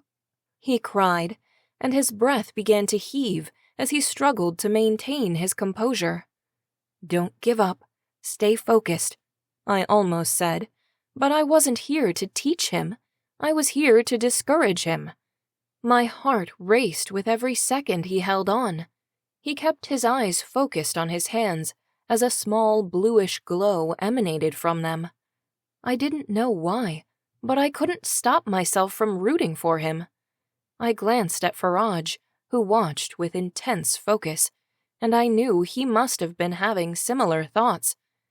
I could hear the muffled sounds of pain under Argus's breath. His eyes were lit with fierce determination, but they welled with tears. I wasn't sure which part of him would win the battle until the tears began to slip from his eyes. I was proud of him for trying, but it was obvious he was at the end of his brave attempt. Then his brow smoothed and his gaze looked serene. I knew from the look on his face that he'd done it, but he kept his hands in place, no doubt worried he'd pull away too soon. In hindsight, I probably should have chosen a more serious injury. Faraj had some nasty slashes across his shoulder that would have worked fine. I just hadn't wanted Argus to have to experience any more pain than was required. I'd obviously underestimated him. "I think it's finished. You can let go." He pulled his hands back, slowly revealing smooth, unblemished skin beneath it. His eyes were wide as he brushed his hand over where the cut used to be. "I did it," he said to himself. When I looked up, Faraj was staring at me, his eyes loaded with a mixture of heavy thoughts and emotions. "There's one more thing you don't know," Faraj said. "If you decide to do this, Irina will—" "Don't!" I cut him off. Faraj took a deep breath, then put on a smile. "Thank you for healing me, Argus. You were very brave." We waited for Argus to say something, to share his thoughts about what he'd just experienced, but he sat in silence, running his fingers over Faraj's arm. Curiosity clawed at me, but I waited for him to speak first. He'd been brave enough to finish healing the cut, but taking on someone else's pain was immensely complicated, and I could see those thoughts swirling around Argus's head. His hesitation and thoughtfulness altered how I saw him. He might have been a child, but he was capable of a lot more than I'd thought, just like Faraj had tried to tell me. I had no doubt that he'd decide to renounce his position as a Valkyrie, just like I wanted, but I had wrongfully assumed he had only considered the glamour of being a Valkyrie, and not the gory truth of it. He stood, cradling one of his hands. "I'd like to think about it. Do I have to decide right now?" "Of course not," I said. "You think it over." He didn't say much on the walk home, and I hated the thought that we'd taken the childlike spark out of him in the short time we'd just spent together. He gave me a somber wave before he disappeared into his house, and then Faraj put his arm across my shoulder for the walk home. We had only been away from the palace for an hour, but everything felt different. The way I viewed Argus, my gift, the way Faraj viewed me, and surely how Argus viewed the Valkyries. We'd all seen behind the veil, but didn't yet know what it meant to us. Chapter 12. Valerie. We strolled through the city just as the sun reached its peak in the sky. There were more dwellers around than was typical, and as Jamin and I passed, they all seemed to give us the same gleeful look. One woman even looked like she was near tears, like a proud parent watching their kid receive their diploma. But if Jamin noticed, he didn't comment on it. Instead, he kept his hands crossed at the wrists, tucked behind his back. I couldn't stop myself from reading too much into it. Did that mean he didn't want to hold hands? What do I even do with my hands? Have I always had hands? His aloofness only made him sexier. What was our first date like? He smiled to himself, and I felt a twinge of jealousy for not knowing the story for myself. Come on, I should at least know what I'm getting myself into. Please. He slipped his hands into his pockets. Well, prepare yourself for something dreadful. You spilled soup on my lap. This ought to be good. Don't leave anything out. We'd been friends for a long time. But one night, you, me, and Ajax were watching a movie, and you fell asleep. I didn't even know you were asleep until you slumped over onto me, so I adjusted my seat and let you rest your head against my chest. I just remember your hair had this flowery smell. He shook his head as if trying not to be distracted by the phantom scent. And I realized I wasn't even watching the movie anymore. I loved having you in my arms like that. It felt like you belonged there. I didn't want the night to end, so when the movie stopped, I just started it over again. We reached the bottom of the stairs and then continued on onto the bridge. Jamin continued. It just kinda hit me all at once, and Ajax said nothing about it. He just sat and watched the movie again, no questions asked. After that, I tried to talk myself out of it. The last thing I wanted to do was ruin our friendship. You'd given absolutely no indication that you felt anything but friendship for me, and it didn't seem fair to drop a bomb like that on you. But the very next time I saw you, all I could think about was what it might be like to kiss you. He laughed. I could barely speak to you. Of course, you knew immediately something was different. You kept asking me, and I kept making excuses. Ajax must have noticed too, because one night, out of the blue, he came to me and told me he was in love with you, and that he planned to tell you. I could see sadness pouring through his expression as he told the story. I didn't hear anything about soup, I said, trying to lighten the mood. Jamin nudged me. I'm getting there. Ajax was my best friend, so I swallowed my feelings for you. I didn't know if he'd actually told you how he felt, but I knew I couldn't be around you anymore. Every time you smiled or laughed, I felt this ache inside me that wouldn't go away. I started to make excuses not to hang out with you guys. I hid away in my apartment for 4 days, and on the 5th day, you barged right in.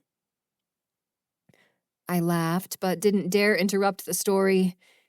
You had a whole basket of home remedies for my alleged illness. I yelled at you to go away, but you were already in my kitchen making me soup. Ah, there it is. He smirked. It gets better. I bit my bottom lip. You came up to my loft to feed me the soup, ignoring my pleas for you to go. You're trying to feed me the soup, I'm trying to back you off, and in the tussle, the soup spills all over us both. I'm the worst. Without a doubt. So you rush down the stairs to clean up, and I scramble to get my pants and shirt off. Not wanting to be inappropriate, I slip under my covers so you can't see me, thinking this whole ordeal is over. It's not? He took a sharp breath through his nose. Oh, boy.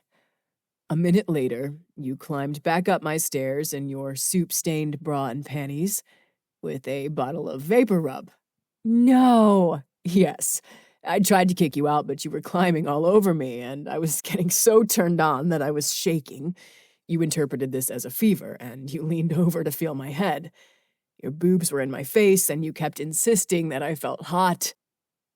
I decided that my only option was to flee, but you stopped me by straddling me. Each time I moved, you tightened your grip with your legs, and at this point, I was panicked that I was going to come, so I froze. You started to rub vapor rub into my chest, and I was panting, watching you, just resigned to suffer the most pleasurable torture of my life when suddenly you stopped. My stomach fluttered. my heartbeat egging the butterflies on. I don't know if it was because you felt me or if it was something you saw in my expression, but you made this face I'll never forget, loaded with confusion and shock. I could tell that for the first time since barging into my apartment that day, you really saw me, and you instantly knew everything. Your hands hovered above my chest like you were terrified to touch me as you put together everything that had just happened. I saw our friendship die right there. I sat up quickly, desperate to explain. I'm so sorry. I started, and you looked like you were about to cry. I was stuck, face to face with you while you straddled me, and your rejection was right on your lips. I wanted to run, but I was too afraid to move and make you more uncomfortable. I braced myself for whatever came next while I did mental flips and scolded myself for letting any of it happen. Then your gaze lowered to my lips, and fear tore through me as I watched you consider me for the first time. A long pause brought his story to an immediate halt. What happened next? Jamin stared at me, his expression unreadably cold. Jamin? I pushed. What happened? He watched me silently, fueling my frustration. He was going to leave me hanging like that? The freaking nerve! I closed the gap between us, grabbing him by his tie. Insults loaded on my tongue. Heat sparked between us, striking me silent. All at once, I understood. I could see in the rise and fall of his chest that my curiosity wasn't alone doing flips. But now I knew without a doubt how the story ended. I leaned in and softly pressed my lips to his, fighting off the magnetic push between us, keeping us separate. He remained still, but I craved another taste. I leaned again, this time lingering a moment longer. A spark sent electricity down my spine to my toes. Jamin's eyes opened as I pulled away. Holy crap. I think I'm in love with him. Wow, He whispered on my lips. I can't believe I got to see that moment twice. I closed my eyes, feeling suddenly vulnerable. Desperate to change the subject, I asked, "What happened next?" His voice came out so sexy that I didn't notice him spread his wings. I'll show you, he said, pulling my body to his. Then, he carried me into the sky. Chapter 13. Irina. Lily was waiting for me when I returned to the palace. She was seated beside Thorn, rubbing his hand and speaking softly to him. My conversation with Argus hadn't gone as I intended, and that meant Thorn would have to hang on until Argus made his choice. Lily smiled at me, but I could tell it took a lot of effort. "How did your errand go?" She looked so hopeful that I couldn't bear to disappoint her. "It was good. I'm all set." I could see the relief fill her face, and in its place, exhaustion settled in. She rubbed her eyes, and I hoped it was an opening to get her out of the room, so I could treat Thorn without her hovering. Even though my powers had weakened considerably, I had to do something. I was concerned that Thorn was still unconscious. "Maybe you should go get some rest." "I'm fine." I had no choice but to let her stay, and to do my best to endure the pain for as long as possible. I found myself looking toward the window for Faraj. It was nice having someone who knew what was going on with me. But Faraj had mentioned he was running an errand for Jamin, so I knew I wouldn't see him until late afternoon. I worked on Thorn for as long as I could, and Lily eventually slumped into the chair beside him and fell asleep. I was stir-crazy, locked away in the room with nothing but the slow tick of the clock to keep me company.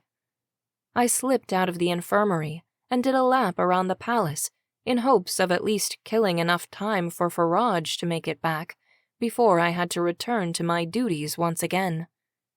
On my way back, I walked into the main hallway and froze. Standing in the center was Argus.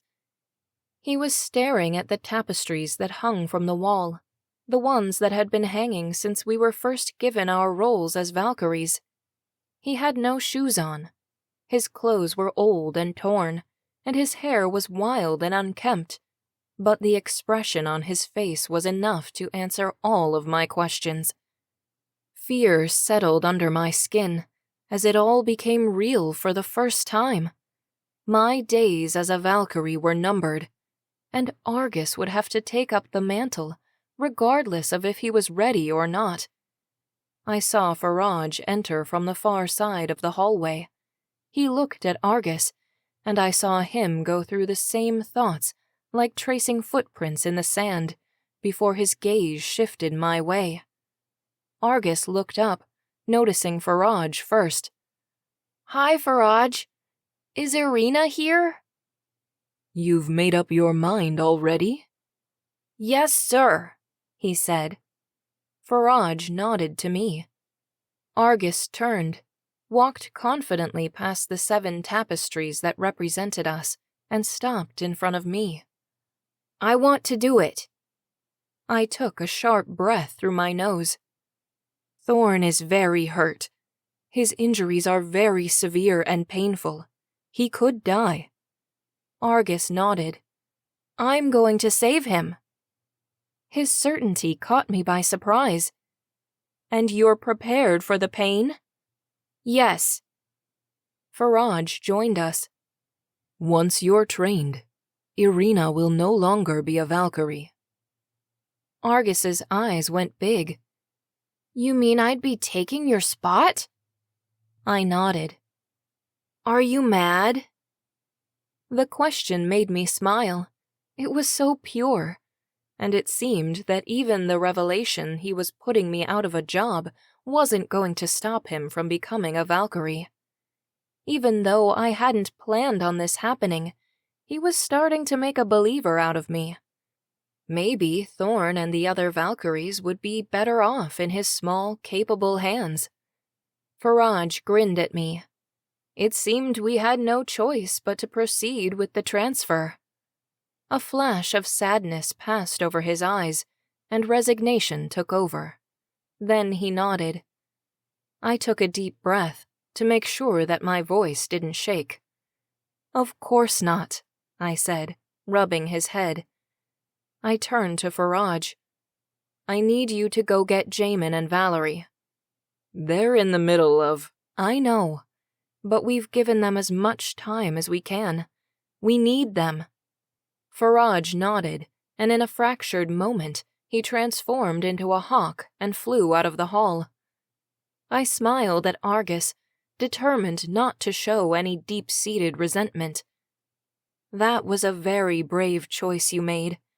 I'm going to help you learn to use this power until you've mastered it. You won't be alone." "Do you think the other Valkyries will be mad? That I'm taking your place?" "Not at you," I said, patting him on the head. "You should go home and rest. Tomorrow you start your Valkyrie training." A smile burst onto Argus's face, then it faded instantly, as if he'd just remembered he was replacing me. He faked a somber mood as he left the way he came. I tried to picture him with wings, but I couldn't. I hoped he was ready, and that my decision to honor his position wouldn't damn us all. But above all, I hoped I had really seen in him the fortitude it would take, and that I hadn't passed the torch to him just because I was no longer strong enough to hold it myself. Chapter 14. Valerie. I recognized Lusterwood Forest immediately, both from my training there and the photo album in Jamin's apartment. I knew it must have been a place of significance to us at one point, and I was eager to make some new memories. We landed at the edge of the lake, and I could feel movement in the forest behind us as the shifting water droplets rearranged themselves into non-distinct patterns. Jamin gave me a moment to drink it all in, watching me as if expecting my memories to flood back. I eyed his black wings as they shone in the midday sun. They looked so soft that, without thinking, I ran my fingers along them. All the Valkyrie's wings seemed so powerful. Not light and graceful like those of birds or insects, but strong and sometimes deadly. My curiosity led me to feel around for where the wing ended and the feathers began. I was suddenly hyper-aware that I had wordlessly begun stroking Jamin's wings, so I said, "These are really cool." He smirked. "Mine look all scary." I didn't bother letting them out. They were a mood killer, and I regretted even mentioning them. They weren't always that way. "Yeah." I saw the tapestry. He blew out a breath and retracted his wings. "Ooh, you need to stop touching me." "Why? Do you like it?"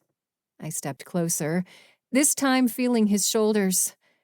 I liked the way his cheeks flushed and how his expression always turned so serious. It made me feel powerful. I reveled in every tortured expression as I chipped away at his willpower. He leaned in and pressed his forehead to mine. "You are really enjoying this, aren't you?" My heart fluttered. I don't hate it. You think you're so clever. I have my moments. My smugness died when I noticed him loosening his tie. My nerves flared and I tried to push them away, feeling my knees start to weaken as he unbuttoned his shirt, revealing a smooth and defined chest underneath. His gaze never left my eyes, searing me with sexiness and intensity as he pulled off his shirt. "Well," he said, unbuttoning his pants. "Are you coming?" He tossed his clothes next to me as he slipped off his underwear. I tried not to show my excitement, to play it cool, but my skin felt like it was on fire. He had the body of a god, and he practically was one. My attention slipped to his waistline, and without thought, my clothes started to land on the rocky shore. I turned back to the tree line, feeling exposed, but it was a hollow concern. Before I'd even taken a good look around, I was bare-ass naked, traipsing into the water like a moth to the flame. Whatever power I'd felt a moment ago had vanished, and I could see he knew it from his devilish grin. I stepped into the cool, refreshing water. It woke me up from whatever trance that had resulted in my being naked in the middle of a forest, chasing him into a lake. He waded through the water up to his waist, then stopped and held his hand out for me. The water was a little chilly, but I needed it for the sake of my sanity. I reached out for Jamin's hand, and the second my fingertips touched his, he pulled me through the water to him. The cool water made his body feel hotter to the touch. He wrapped his arms around me, and my feet lifted from the bottom of the lake as he pressed himself closer. Goosebumps ran over my skin.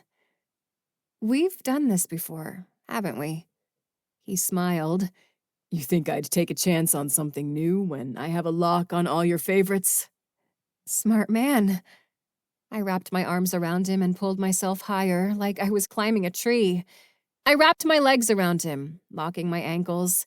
His hands slid down to my ass as beads of water slipped from his wet hair and onto his face. Memories from our previous sexcapades flooded my head, my body reacting as the frenzy began. Jamin's warm lips trailed across my jawline to just below my ear. God, I hope he wasn't serious about that whole sex withholding thing. I let out an involuntary groan, my impatient hips grinding against him. Should we stop? He whispered. No, we freaking shouldn't. He chuckled. I thought we weren't going to do this until you had some time to catch up. Okay, how about this? We don't have sex, but you just slide in there to make sure you don't get cold. Your concern is touching. I take survival very seriously. His grip on my butt tightened as he lifted me. Then he whispered, Like this? He drove his dick into me, and a wave of pleasure flooded my body. My eyes slammed shut and my back arched. The fullness teased me, drawing all my focus to it and begging me to move. When I opened my eyes, Jamin was watching me closely. But besides the involuntary pulse of his erection, he didn't move. He moaned, and when he spoke next, his voice was raspy and strained. Nice and warm. I squirmed, and a small flare of ecstasy ran through me. But Jamin held my hips tightly to his, stunting all my movements. Frustration tore through me. You know what? I read somewhere that friction increases heat. I rotated my hips, and pleasure pulsed between my legs. Instead of keeping me still, Jamin's grip only drove him deeper as I rolled my hips against him. Valerie, he breathed, his voice egging me on. I raced toward an orgasm as Jamin's body started to move. He began to thrust into me hard, and the rhythm sent me into a bounce that made my head spin. Water splashed between us as Jamin pounded into me. An orgasm tore through my body, and I felt myself tightening around him. His body jolted against me, his release punctuating my spasms. Breathless, he held me against him as I shook, resting my head against his chest while I waited for my body to calm. A strong breeze passed over the lake, cooling the water droplets on my skin and making my teeth chatter. I unwrapped myself from Jamin and submerged myself in the water for a quick wash. When I popped back up, Jamin was already standing on the shore with a towel outstretched. While I made my way to him, I half expected him to scold me for shattering our will to hold out. But his head was tilted, and his expression resigned, as if to say that he knew me well enough to expect this outcome. He wrapped me in the towel and handed me my clothes while he put on his own. I felt a little sad to see him cover up. It's a shame that man ever wears clothes. I dressed quickly, and Jamin took my hand, leading me along the edge of the lake to an area I'd never seen, not in person or the photograph. We climbed over some rocks, my curiosity piquing as Jamin forged ahead. My mouth dropped open when we reached the top. A blanket was laid out with an adorable woven basket displayed neatly on it. "How did you do this?" I asked. I had some help. I assumed that meant Faraj, but didn't push him on it. Instead, I took a seat and began digging through the basket. I pulled out one goodie after another as Jamin took a seat beside me. "You're pretty good at dates," I said. I'm just getting started. Suddenly, a hoarse screech drew our attention to a shadow that passed over the sun. I squinted as the giant hawk approached, his distinct blue-green feathers giving him away. I sat up. "Faraj!" I waved him over as he swooped low. When he shifted into his human form, I knew instantly that something was wrong. His eyes were intense and his demeanor sullen. I'm sorry to interrupt. No, not at all. Do you want to join us? Jamin asked. Faraj shook his head. Irina wants you to return to the palace.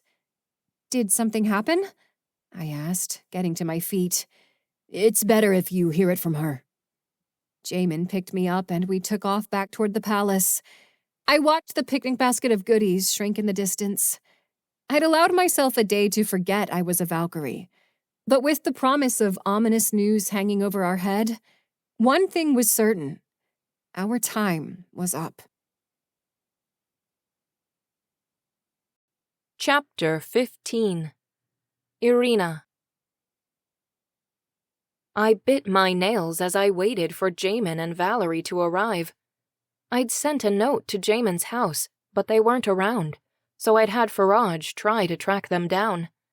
I'd given them as long as I could to connect and recover, but the team needed them to return.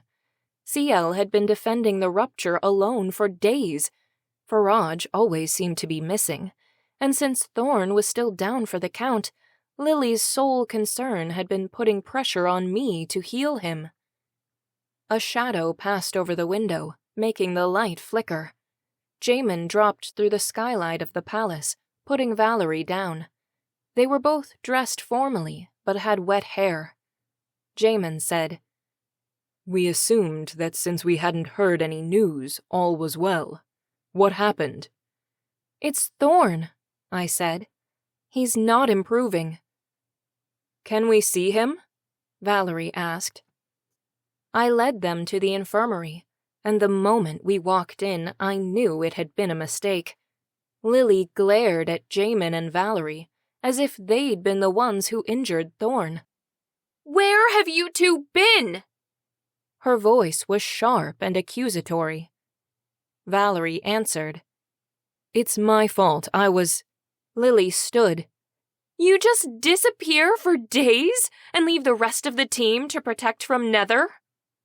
Faraj walked through the door in his human form. "Is everything okay?" Jamin asked. "Why aren't the treatments working?" My gaze moved to Faraj, unintentionally drawing everyone's attention to him. Faraj shook his head at Jamin, who immediately understood the gesture, but it was too late. It was already out there. "What aren't you all telling me?" Lily asked. "Don't tell me he's going to die. I won't accept that. He saved all of you and—" Her attention moved back to Valerie and Jamin. "You didn't even check in to see if he was alive." I walked over and put my arms around her. "He's going to be okay. I won't let him die." She shrugged my arm off her shoulder. "I can tell you're lying." We all stood like statues as she headed out the door, but I couldn't find any sympathy for her, only relief that she was no longer hovering over me. As soon as she was out of earshot, Jamin turned to Faraj. "What's going on here?" Faraj looked at me. "Do you want to tell them, or should I?" I stared at the floor, cycling through all my options, but it didn't take long. I couldn't hide my secret anymore. I'm losing my abilities." "Maybe you're just exhausted," Jamin said. "No, I'm training a new Valkyrie." "What? Who?" "Argus." The silence that followed was worse than anything they could have said. I took a deep breath. "I've been hiding things. The first is that my ability requires me to feel the full pain of the injury in order to heal it. And the second is that I don't want to be a Valkyrie anymore." Jamin shook his head. "But that means Argus will have to feel the pain of every injury. He's just a kid." "I know. I tried to talk him out of it, but I couldn't." Valerie had been silent since Lily's outburst, but I looked to her anyway for help. Valerie looked more confused than anything else. All I wanted was to not be judged for the hardest situation I'd ever faced. I knew how bad it looked. I didn't choose this moment to give up. It just sort of happened over time. I've served faithfully for hundreds of years. "What's going to happen to Thorn? Is he going to die?" Jamin asked. "That's the thing. I was able to heal his severe injuries, but he still hasn't woken up. I'm going to help him as much as I can and train Argus while resting, but all we can do is wait and hope for the best." I could see it in their faces. "No wonder Lily was angry," Jamin said. He approached me, putting his hand on my shoulder. "When will you be finished?" Before I could answer, Faraj interjected. "That depends on how quickly Argus earns his wings." Jamin rubbed his hands over his face. "CL's at the rupture?" I nodded. "I'm going to go take her place. Can one of you stay with Valerie?" "Why?" I asked. "She's not still having dreams about Ajax, is she?" He looked down, then shared a loaded look with Valerie. Actually, he visited her last night. Why is this only coming out now? That's sort of important. I turned to Valerie. What happened? She shook her head. He wanted me to help him with something, but I refused. I crossed my arms. What was it? He didn't say. I sighed. Great. That can only mean that hell is about to rain down on us. Actually, Valerie said, her shoulders tense and her eyes darting between us. He sort of asked how Thorn is. Out of the blue. That can't be a coincidence. I eyed her. Maybe we should, I don't know, try to contact him? Jamin turned to her. You can't be serious. This isn't about you, Jay, I snapped. He took a deep breath and walked away. We need to at least find out what Ajax knows, said Faraj. I mean, it could be the difference between saving Thorn or not. We need a plan, I said, keeping an eye on Jamin. Thorn didn't have time for jealousy. If there was a way to figure out what was going on, we needed to act now, even if that meant reaching out to Ajax. How about we all surround Valerie and have her try and reach him? Faraj asked. I turned to her. Is that something you could do? I'm not sure. I haven't tried my powers since... No, it's too dangerous, Jamin said. I glared at him. She's a Valkyrie. Yeah, but... She has her wings. She's a Valkyrie. Faraj walked over to Jamin and put his hand on his shoulder. We'll all be there to make sure nothing goes wrong. Jamin's nostrils flared. Valerie walked over to Jamin and took his hand. I got this. He turned away like he was angry, but the tension left his body. We were in agreement. We would try to contact the man who got us all in this mess to begin with, and hope that all of this wasn't part of his plan.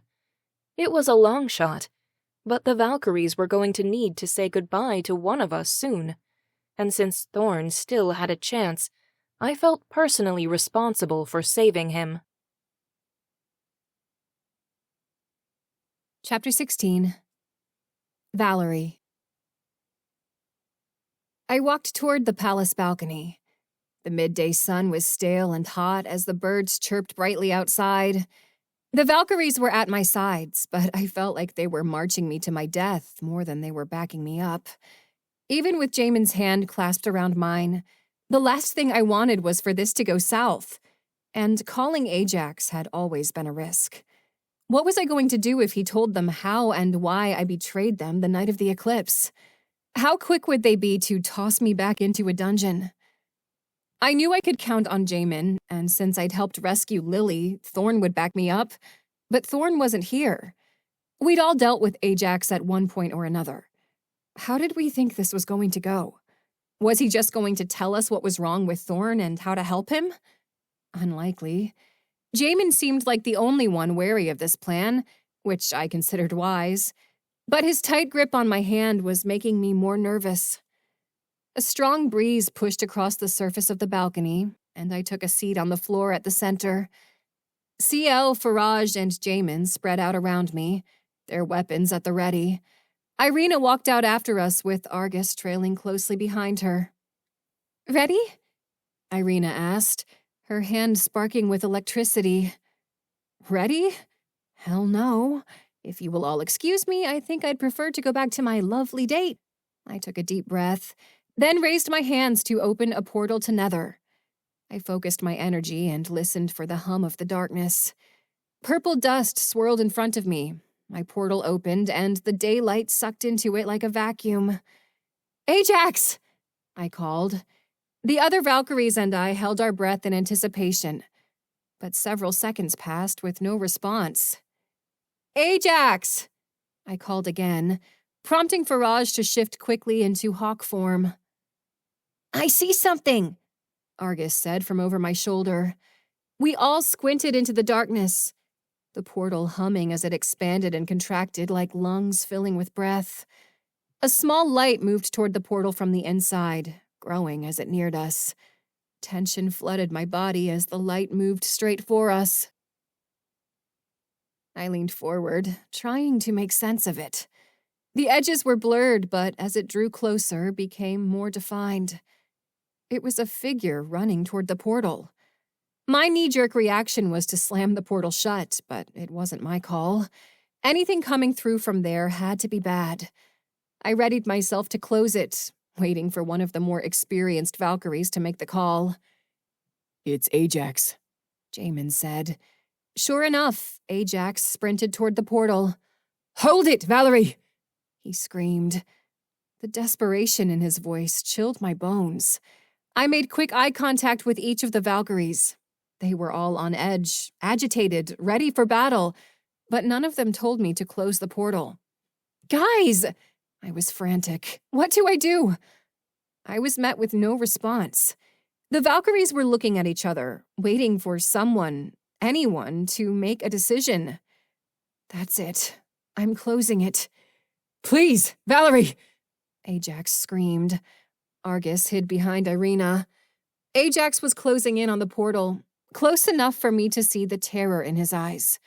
He bounded for me, the crunch of the stones beneath his feet all around us. I held my breath as he leaped through, slamming into me and knocking me flat on my back. The portal slammed shut, and I froze beneath the weight of Ajax's body as he huffed for breath. He stared at me. Relief carved into his features as he mouthed, "Thank you." He pushed himself off me, and a second later, he was on his back with Jamin's sword at his throat. Faraj shifted back to human form and stepped forward, focused intently on both men, ready to step in at any moment. You keep your hands off her, Jamin said. CL squeaked, drawing my attention. She looked like she was 1 second away from getting a bowl of popcorn for the show. Ajax smiled, exhaling relief as if he'd realized Jamin's sword was made of balloons. He took a deep breath and then sat up. The rest of the Valkyries peered over him, looking as unsure of what to make of him as I was. Jamin shook with rage. Give me one reason I shouldn't kill you right now. Ajax took his time with his answer, and then his gaze turned to me. Hey, Val, thanks for saving me. I stared at him, my eyes moving to the trail of blood between us. I'm not sure I did. He looked down, and sure enough, ashes had begun to lick at his extremities. His eyes widened as he pressed his hand against his side. He sat up, and a gush of fresh blood spread beneath him. He exhaled a shaky breath as we all watched him cycle through an array of emotions. I was too stunned to move, and the others all seemed to be struggling between the urge to help him and the fear of helping him. Regardless of what had happened between them, they weren't going to let him die like this, right? Ajax's clammy skin went white, and he rocked himself back and forth as the ashes swelled. He turned to Irina. Please, Irina, don't let them take me. They're just coming to bring you home, Jamin said. Ajax's response was too faint to hear. Faraj knelt beside the blood. We should help him. We still need to find out about Thorn. He, too, turned to Irina. It's your call. Chapter 17. Irina. I watched the ashes start to sweep Ajax away with detached fascination. His blood pooled around him, his eyes growing dimmer as the ashes swelled wildly. I saw the pain in his quivering lips. I'd felt that pain many times. It was what kept me rooted in place. I knew the other Valkyries were speaking to me, but their voices blurred as the world slipped into slow motion. I'd endured many painful injuries for the Valkyries, but I wasn't sure a traitor deserved such a sacrifice. My indifference rang through my head, drowning out his cries for help, and my body remained perfectly still, as if it didn't even belong to me. With no heroic impulse to rely on, I knew Ajax had to die. I wasn't even sure I had the strength to save him, let alone the empathy left to try. I was composed, prepared to accept the consequences of my decision. I didn't know how the other Valkyries would respond, but I didn't care. This was my decision, and mine alone. Argus pushed past me, and my heart stopped. I watched in horror as he sprinted toward Ajax and threw his hands onto the wound. My blood ran cold as Argus's hands lit up. His head flew back, his gaze locked with the sky, and his sickening scream tore through Hikari City. Every one of us ran to stop him. Jamin made it to Argus first, yanking him away from Ajax. I snapped out of my trance and knelt beside Ajax. At this point, I had no choice but to finish the job. Argus kicked to free himself from Jamin. "Let me go!" he screamed.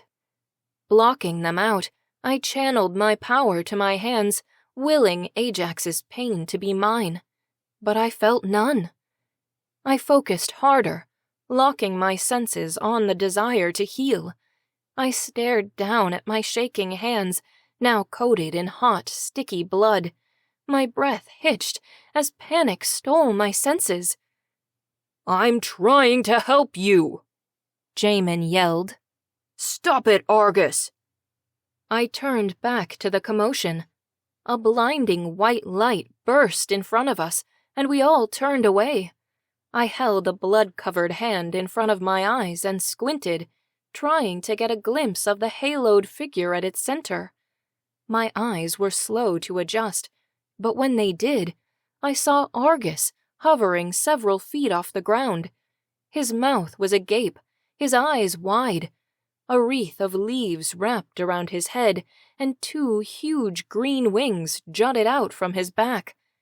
The other Valkyries backed away as Argus lowered to the ground. Without the slightest hesitation, he walked confidently back to Ajax, kneeling at his side. I turned my face away from Argus's light, even as it dimmed back to normal. I sat beside him, staring at Ajax, as Argus once again put his hands on Ajax's wound. Argus's hands glowed just like mine used to. I could see the pain as his brow furrowed, but he held the scream in. No one dared to speak, and my body shook beneath the weight of my shame as it crashed down on me. Tears stung my eyes as my vision blurred. Ajax's breathing began to regulate, the dark ashes scattering in the wind. "Let's get him inside," Ciel said. She picked Ajax up and carried him through the palace doors. I could feel the judgmental glances of the Valkyries as they followed Ciel inside one by one, but I didn't follow. I lowered my head between my knees and cried. When I was sure I was alone, I flexed my shoulder, but I didn't feel the weight of my remaining wing. I was a Valkyrie, no more. I was a coward, worthless, empty. Then a shadow passed over me, and I looked up. 2 tearful eyes watched me. I searched them for judgment, but saw only sadness. He held out his hand and pulled me off of my knees. My body was weak and shaken, but he had strength enough to stand me upright. He pulled me to his chest and held me until I was finally able to speak. "Faraj," I started. He shushed me and whispered, "You're free." Those words woke something in me. But before I could offer an apology or my gratitude, he carried me away. This has been 11 Wings, Book 4, Irina, written by Brittni Chenelle and performed by Lynn Devereaux and Brittany Goodwin. Stay tuned for the next book. Fly until you reach the silver lining.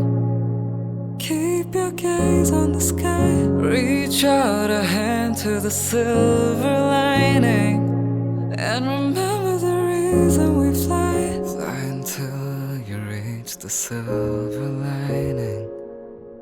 Keep your gaze on the sky.